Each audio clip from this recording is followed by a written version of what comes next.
Hai, Assalamualaikum. Selamat datang di Nawasana Channel. Hari ini saya akan melanjutkan membacakan novel yang berjudul Terpaksa Menikahi Bad Boy, bab 117. Jangan lupa di like, komen, dan subscribe ya. Selamat menikmati. Satpam di kediaman Melisa sudah mengenal Zahran. Dengan begitu, Satpam itu langsung membukakan gerbang untuk Zahran masuk, memarkirkan mobil dan langsung berjalan ke arah pintu utama. Dia tampak tak sabaran. Dia ingin segera menuntut penjelasan kenapa Diana setega itu pada Shanum. Ting tong, ting tong. Zahran memencet bel beberapa kali tanpa jeda. Dia benar-benar tak ingin buang-buang waktu. Seorang ART membukakan pintu. "Oh, Nak Zahran, mau ketemu siapa ya?" Sapa ART yang juga cukup mengenal Zahran karena bagaimanapun dulu Zahran adalah kekasihnya Melisa. "Tante Diana, tolong panggilkan beliau," jawab Zahran. "Oh, ada apa ya? Silahkan masuk dulu." ART itu sampai gemetar karena merasakan atmosfer panas yang Zahran bawa. "Saya tunggu di sini saja, Bi. Tolong cepat panggilkan ya," pinta Zahran. Dia sungguh tak ingin bersantai. Tak lama, Diana muncul menuruni tangga dengan wajah sebal. "Siapa sih yang mencet bel rumah tadi?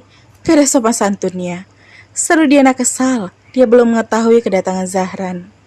Saat Diana semakin terlihat mendekat ke arah pintu utama rumah, Zahran pun menyahut, "Saya." Diana cukup terkejut dengan kedatangan Zahran. Diana langsung yakin kalau Zahran pasti datang untuk membahas soal Shanum. "Oh, ada kamu rupanya, Zah," sapa Diana dengan nada sinis. "Tante pasti tahu apa maksud kedatangan saya sekarang, kan?" "Masuklah, tak pantas bicara diam pintu seperti itu, Bi. Bawakan minum untuk Zahran. Minuman dingin saja, agar dia bisa lebih santai sedikit," kata Diana benar-benar bersikap sok tenang, tak merasa bersalah sedikit pun, dan Zahran semakin muak saja. "Di sini aja, biar pembicaraan kita bisa dipercepat dan dipersingkat," tolak Zahran. Diana mulai merasa kalau Zahran memang datang membawa kemarahan dan kekecewaan. "Ya sudah, apa? Kenapa? Apa tujuan kamu datang bertamu dengan cara yang gak sopan seperti ini?" Diana meladeni. "Kenapa Tante Diana setega ini pada istri saya?" Zahran mengepal tangan, berusaha keras menahan seluruh amarah di sana. Diana belum menjawab dan tetap bersikap angkuh, sama sekali tak merasa bersalah. "Tante ini adalah seorang ibu. Apa Tante gak bisa bicara baik-baik? Sejak awal, niat Tante tuh emang pengen bikin Shanum terguncang, kan? Kami nyaris saja kehilangan calon anak kami. Shanum hampir keguguran karena guncangan yang sudah Tante sebabkan," tegas Zahran terus menuntut pada Diana. "Oh ya, I'm so sorry to hear that." Diana malah tersenyum puas walau berusaha dibalut dengan sifat simpatik palsunya. "Itu yang Tante mau? Apa salah Shanum?" Zahran agak membentak karena kesal. "Karena dia sudah merebut banyak hal dari Mel," sahut Diana mulai tak rela dibentak oleh Zahran. "Merebut banyak hal dari Mel? Apa? Apa yang Shanum merebut dari Mel?" Zahran semakin emosi sehingga beberapa ART bermunculan berusaha berjaga, takut-takut akan ada tindakan yang tak diinginkan. "Banyak. Dia sudah merebut kamu, perhatian papinya dan kebahagiaannya," tegas Diana. Zahran tersenyum kecut mendengarnya. "Satu yang harus Tante garis bawahi, bukan Shanum yang merebut saya dari Mel, tapi Mel membuang saya, lalu setelah itu Shanum yang memungut saya. Sampah yang Mel buang ini sudah dijadikan barang bernilai oleh Shanum." Diana masih pura-pura sok tenang. "Dan soal Om Arsen, yang saya tahu sebelum Tante membongkarnya pagi ini, Shanum gak pernah sekalipun tahu siapa ayah kandungnya. Atas dasar apa Tante menuduh Shanum telah merebut perhatian Om Arsen dari Mel? Itu adalah tuduhan yang sangat tidak berdasar. Lanjut Zahran. Terus apa? Mau kamu apa, Zah?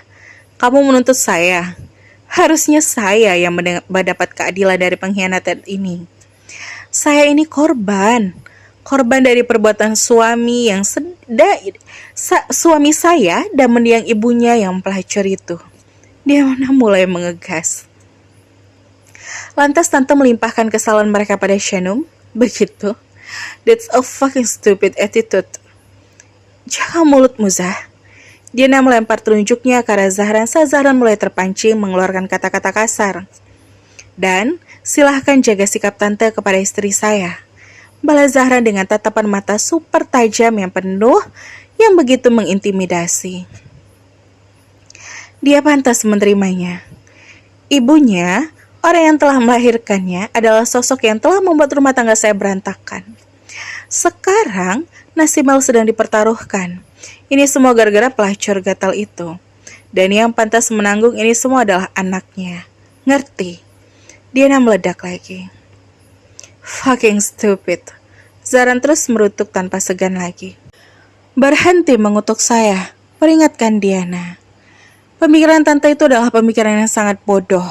That's all. Terserah. Dia sakit hati, saya sakit hati. Itu sudah cukup adil. Zahran tak tahu bagaimana cara melawan perempuan tua seperti Diana. Jika main kekerasan, ini adalah pantangan. Jika Zahran menampar Diana, ini sama bodohnya dengan attitude Diana yang telah menyala-nyalakan Shanum. Sudah selesai, silahkan pulang. Usir Diana. Bagaimana dengan Mel? Apa dia sudah tahu semua ini? Tanya Zahran. Wajah Diana menegang mendengar pertanyaan ini. Mel sedang menjalani studinya dengan tenang. Jangan libatkan dia dalam prahara ini, tegaskan Diana. Mel belum tahu. Belum, dan tak akan pernah tahu. What? Apa maksudnya? Sudah cukup, Zah. Sekarang kamu pulang, urus istrimu. Saya anggap ini selesai. Case closed. Zahran sudah tahu sekarang apa kelemahan Diana. Zahran sudah tahu apa yang akan membuat Diana merana. Sekarang, saya tahu bagaimana cara membalas sikap buruk Anda pada istri saya. Gumam Zahran dengan senyum licik. Pembicaraan kita sudah selesai. Belum karena Melissa belum tahu soal ini. Melissa tak akan tahu soal prahara konyol ini, tegas Diana dengan yakin. Dia akan segera tahu.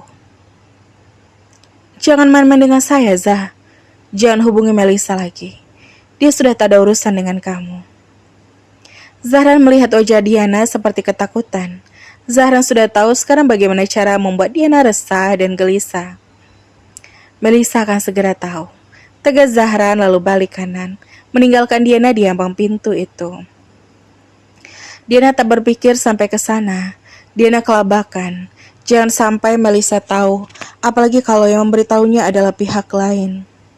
Diana sudah dikuasai kebencian dan dendam sehingga tak mampu mengambil tindakan secara rapi. Amarah telah membuatnya menjadi orang bodoh.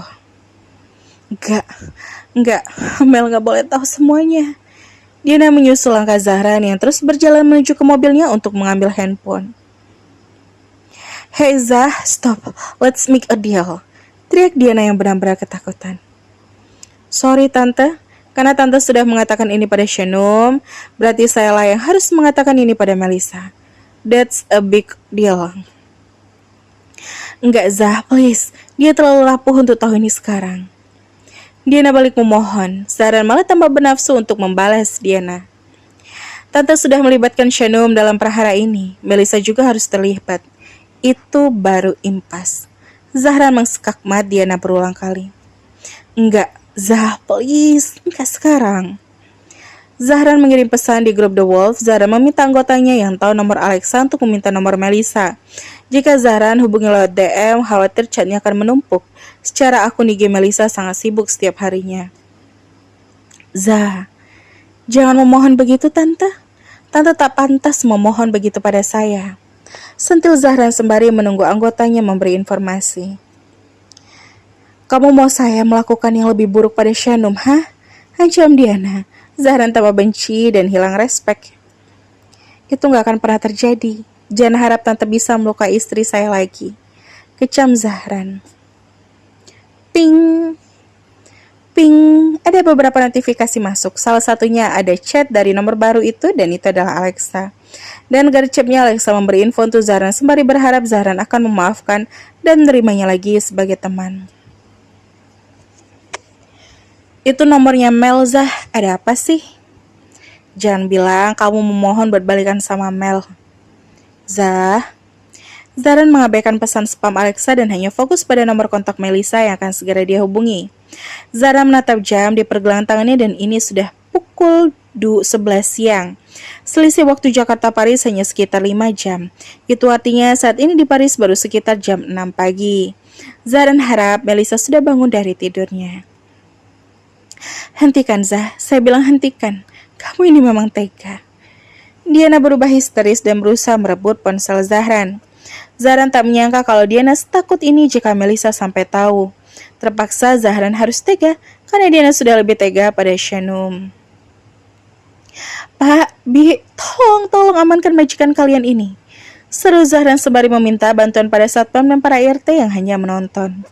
Mereka langsung mendekat, berusaha menenangkan Diana yang sudah semakin dikuasai oleh emosi yang tak terolah dengan baik. Apa sih kalian? Jangan perlakukan saya seperti orang stres, kata Diana marah-marah saat ditenangkan oleh para RT-nya. Tenang, Bu. Istighfar, Bu. Ambil ponselnya. Jangan sampai dia mengusik ketenangan Mel di Paris. Zahran tak peduli. Zahran ingin kalau Melissa pernah menelponnya dulu dan dia blok nomornya itu. Dengan terpaksa, sekarang Zahran harus membuka blokirannya untuk sebuah kepentingan. Zahran langsung menelpon ke nomor itu. Panggil saja Pak Arsen. Suruh Pak Arsen pulang. Usul RT pada Pak Satpam. Baik, Bi. Kalian ini apa-apaan sih? Yang harusnya kalian amankan itu dia. Pemuda pongah itu. Cepat ambil ponselnya, cepat-cepat. Dina makin berontak dan teriak-teriak histeris. Para RT malah dilema, tapi sejauh mereka tahu, sejak tadi Zahran tak melakukan kekerasan fisik. Oleh sebab itu, mereka merasa tak memiliki dasar untuk menyalahkan Zahran. Halo, Zah, ini kamu. Ini beneran kamu. Panggilan telepon sudah tersambung. Melissa yang masih menyimpan nomor Zahran terdengar begitu senang dan girang saat dihubungi kembali oleh mantan terindahnya itu. Iya, ini aku. Jawab Zahran dan matanya tajam menatap Diana yang akhirnya terduduk lesu di atas rumput halaman itu. Diana sudah pasrah dan merasa tak mampu mencegahnya lagi. Wah, what's a surprise? Ada apa nih? Aku beneran kaget ditelepon sama kamu. Kamu pasti akan lebih kaget lagi dengan apa yang mau aku bicarakan sama kamu, Mel. Oh ya, apa itu? Kabar baik kan? Tapi sebentar. Apa kabar? Bolehlah kita berbasa-basi dulu dikit. Sumpah Zah, aku kangen banget sama kamu. Aku kangen suara kamu. Aku kangen momen ditelepon sama kamu kayak gini. Engkau Melissa benar-benar girang berdepar dengan itu. Diana menangis tak karuan. Usaha untuk mencegah Zahran terasa sia-sia. Apalagi mata Zahran tetap menatap kepadanya, menambah beban mental di diri Diana saat ini. Zah, halo, ini kamu lagi di mana sih? Kok kayak ada orang lagi nangis? Aku nggak perlu basa-basi lagi, kata Zahran. Ya udah, ada apa sebenarnya? Mel, ini Mami. Diana memanggil-manggil dan Melissa tambah penasaran dengan apa yang sedang terjadi. Melissa yang masih rebahan, malas di bawah selimut sampai dibuat terbangun, bangkit setengah badan setelah mendengar suara Diana. Itu Mami. Ada apa sih? Ada apa, Zah? Mami kamu mau ngasih tahu sebuah fakta besar, tapi dia nggak kuasa mengatakannya sama kamu. Jadi, biar aku aja yang bicara sama kamu. Oke. Apa sih? Katakanlah. Kamu dan Shanum istriku adalah saudara sedarah. Bukan hanya Mel yang tersentak dengan kata-kata Zahran barusan. Bahkan para pekerja di rumah juga terlonjak kaget mendengarnya. Rahasia itu sudah bukan rahasia lagi. Semua orang sudah mengetahuinya sekarang. No, jangan dengar itu sayang. Biar nanti mami yang menjelaskan itu sama kamu. Teriak Diana. Mami kamu gak akan mampu menjelaskan apa-apa sama kamu. Kamu kaget. Ya, inilah realitanya. Shanum adalah saudara seayah dengan kamu. Papi kamu melakukan sebuah pengkhianatan bodoh bertahun-tahun lalu. Sekarang semuanya sudah terang. Kalau anaknya papi kamu ini bukan cuma kamu, tapi Shanum juga adalah anaknya. Tamazaran membuat Melissa semakin terbungkam. Kenapa kamu diam aja, Mel? Oh iya, aku ngerti. Pasti kamu kaget. Sampai kehilangan kata-kata kan? Apa sih kamu, Zah? Suara Melissa terdengar bergetar dan berat. Pasti dia langsung merasakan lonjakan emosi yang sama seperti yang dirasakan oleh Shanum pagi tadi. Itu aja. Aku cuma mau ngasih tahu itu aja. Kamu sama Shanum itu bersaudara. Cukup jelas kan? Zah, aku gak ada waktu lagi. Aku harus kembali fokus ke istriku. Semoga kamu bisa menerima ini dengan hati yang lapang. Zaran merasa sudah cukup. Dia menutup telepon itu dan bersiap untuk pergi. Zaran tak peduli dengan Diana tampak terpuruk bersimbah air mata terduduk lemas ditemani para RT di atas rumput halaman. Kamu jahat, Zah. Kamu tuh jahat. Bagaimana perasaan Mel sekarang? Gimana bisa Mel menerima ini semua? Teriak-teriak Diana lagi. Impas, saya pamit. Assalamualaikum. Kata Zaran dengan puas lalu masuk ke dalam mobilnya. Dan tak banyak basa-basi lagi, Zaran memutar balik arah mobilnya dan pergi meninggalkan gerbang rumah Melissa. Diana sangat terpukul dan dibantu bangkit oleh para ART. Yang ada di pikiran Diana sekarang adalah hanya Melissa. Melissa, anakku, gumamnya meracau. Ayo masuk, Bu. Tenanglah. Melissa berusaha menelpon pada Diana tapi tak diangkat. Melissa juga mencoba menelpon pada Arsan juga tak diangkat. Tubuh Melissa gemetar, tangannya tremo. Emosi yang meluap-luap, wajahnya basah dengan air mata tapi mimik wajahnya begitu marah dan kecewa. Ayolah, ayo angkat. Prank apa ini? Siapa yang bisa menjelaskan ini padaku? Melissa juga ikut histeris selalu banting handphonenya karena kesal. Handphonenya hancur berantakan di atas lantai kamar. Setelah itu tubuh Melissa terasa lemas. Hatinya sangat sakit, tak tahu harus bagaimana. Melissa meremas kepalanya dan dia benar-benar tertekan. Shanum? Shanum adalah saudaranya. Dia tak mau percaya itu, tapi Melissa tahu kalau Zaran tak mungkin iseng memberinya lelucon yang tidak lucu itu. Melissa berteriak-teriak sendiri dan tak ada yang mendengarnya. Melissa sangat histeris dan tak mampu menerima kenyataan. Shanum sudah lebih tenang, setidaknya itu yang ia perlihatkan pada Dharma, Yayu, dan Ilham. Tapi dalam hati, Shanum masih begitu sulit menerima kenyataan itu. Dharma, Ilham, dan Yayu begitu hangat berbincang tentang calon cucu mereka. Tapi Shanum tetap merasa sangat hampa. Saya jadi tak sabar menantikan seisi rumah berantakan dengan mainan-mainan yang berserakan seperti pada saat Zahran kecil dulu, kata Ilham sembari mengenang. Iya Pak Ilham, Shanum juga dulu begitu. Perabotan dapur saya dipakai buat main masak-masakan dengan teman-temannya. Saud Yayu ikut mengenang. Walau menjengkelkan, tapi kita ternyata merindukan momen itu ya, kata Dharma. Shanum tak bergeming dan menatap keluar jendela ruangannya. Pandangannya melabur, kosong, sama sekali tak ada yang ia tatap. Telepon berdering, rupanya itu dering telepon Ilham. Ada telepon, sebentar ya.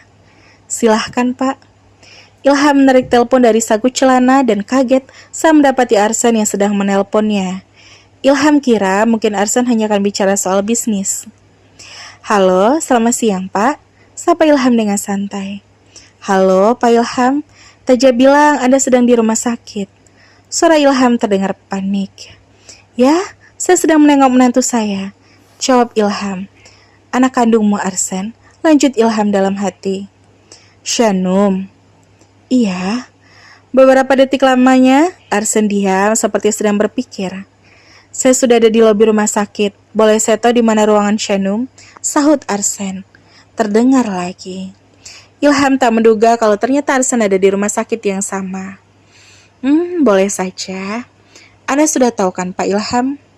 Tahu apa? Anda sudah tahu kalau Shanum adalah anak saya? Ilham kaget, tapi kemudian lega karena Arsen lebih dulu mengakui itu. Ilham memang belum sempat bicara serius soal Shanum pada Arsen karena fokus pada kondisi Shanum. Iya, saya sudah tahu. Aku Ilham pasrah. Baiklah, mungkin ini momen yang tepat untuk saya menemui Shanum sebagai ayahnya. Oke, kebetulan sekarang ada Pak Dharma dan juga Ibu Yayu. Mungkin ini memang momen yang tepat. Baiklah, terima kasih Pak Ilham. Dharma dan Yayu diam-diam menyimak obrolan Ilham itu. Mereka merasa kalau yang menelpon itu adalah orang penting. Sementara Shanum tetap melamun tak memperhatikan ke sekitarnya. Ilham menutup telepon setelah memberitahu letak ruangan Shanum pada Arsen yang sudah ada di lobi. Shanum, Pak Arsen sedang menuju kemari. Kabarkan Ilham. Barulah Shanum tergugah. Wajah Shanum mulai menunjukkan ekspresi lagi. Ekspresi marah dan kecewa. Apakah Shanum bisa menerima Arsen sebagai biologisnya? Dengan latar belakang masa lalu yang begitu kelam dan memilukan. Apalagi dengan apa yang telah terjadi pada mendiang ibu kandungnya. Sampai ketemu di bab selanjutnya. Wassalamualaikum.